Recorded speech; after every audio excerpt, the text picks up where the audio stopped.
अस्सलाम वालेकुम, मेरा नाम अबरारुद्दीन है। जैसा कि आप सब जानते हैं कि आज वक़फ़ अमेंडमेंट बिल को लेकर हम आपके बीच आए हैं। असल में बहुत से लोगों को वक़फ़ एक्ट के बारे में पता नहीं है और बहुत से लोग इसके बारे में जान नहीं रहे हैं। इसके लिए हम आपके बीच में वक़फ़ एक्ट के बारे में बताना चाहेंगे कि वक़फ़ एक्ट क्या है।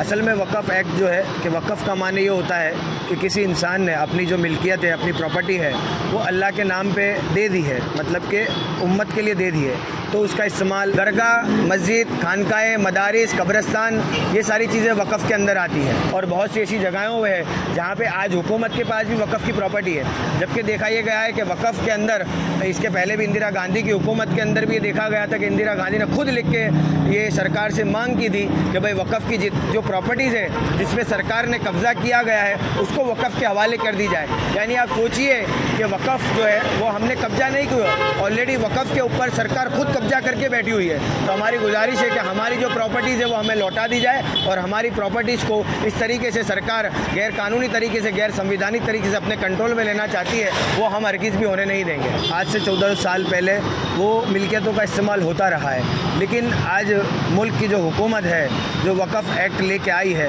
वक़फ़ एक्ट को लेकर मुल्क के अंदर वो जिस तरीके से वो जो प्रॉपर्टीज़ है उसको अपने अंडर में लेना चाहती है, तो उसके बारे में बहुत से अलग अलग लोगों ने अलग अलग राय दी है। लेकिन इसके अंदर बड़ी ही खुशी की बात है कि हमारे all India Muslim personal law board ने जिस तरीके से हमारा जो जेपीसी में हमारा जो बिल गया है, वक़फ़ का जो बिल लोकसभा में लाया गया था, लेकिन उसका विरोध होने के बाद उसको जेपीसी में भेजा गया। जेपीसी से पूरे मुल्क के लोगों की राय मांगी गई है। अब राय देने का ये तरीका है कि उसको मेल के ज़रिए आप भेज सकते हैं, इसलिए हमारी आपसे गुजारिश है कि अपने मोबाइल से जो all India Muslim personal law board की लिंक दी गई है, स्कैनर दिया गया है, उसके ज़रिए स्कैन करें और मेल करें। अब कुछ लोगों का ऐसा है कि इस मेल से होगा क्या, तो ये एक तरह का एक हमारा एक विरोध है कि भाई हम इस बिल की मुखालिफत करते हैं। आज मुल्क भर के अंदर 25 करोड़ मुसलमान हैं, उनकी राय मांगी गई है, तो राय देना जिस तरीके से आप वोट करते हैं और वोट के बाद जो रिज़ल्ट आता है वो हमारे हाथ में नहीं होता, वो रिज़ल्ट का एक अल्लाह के हवाले होता है। इसी तरीके से हमसे राय मांगी गई है, तो राय देना हमारा कौमी और मिली फ़रीज़ा है। इसलिए मुल्क के तमाम लोगों से, तमाम मुसलमानों से हम गुजारिश करते हैं कि आप वक़फ़ एक्ट के लिए अपने मोबाइल से स्कैन करें और इसको मेल करें। असल में हो ये रहा है कि मुसलमानों को ये गैर समझिए कि वक़फ़ एक्ट जो है ये क्यों लाया गया है। ये वक़फ़ एक्ट जो लाया गया है इसके पीछे असल में बहुत बड़ी साजिश है कि भाई हमारी जो मीरास है, हमारे जो आबा और अजदाद ने हमें जो चीज़ें दी गई है उसको हुकूमत हमसे छीनना चाहती है। लेकिन हम हुकूमत से और मुल्क के तमाम लोगों से कहना चाहेंगे कि हम हमारे माँ बाप की वो नाअहल औलाद नहीं है जो अपनी मीरास को ऐसे ही ज़ाया होने देंगे।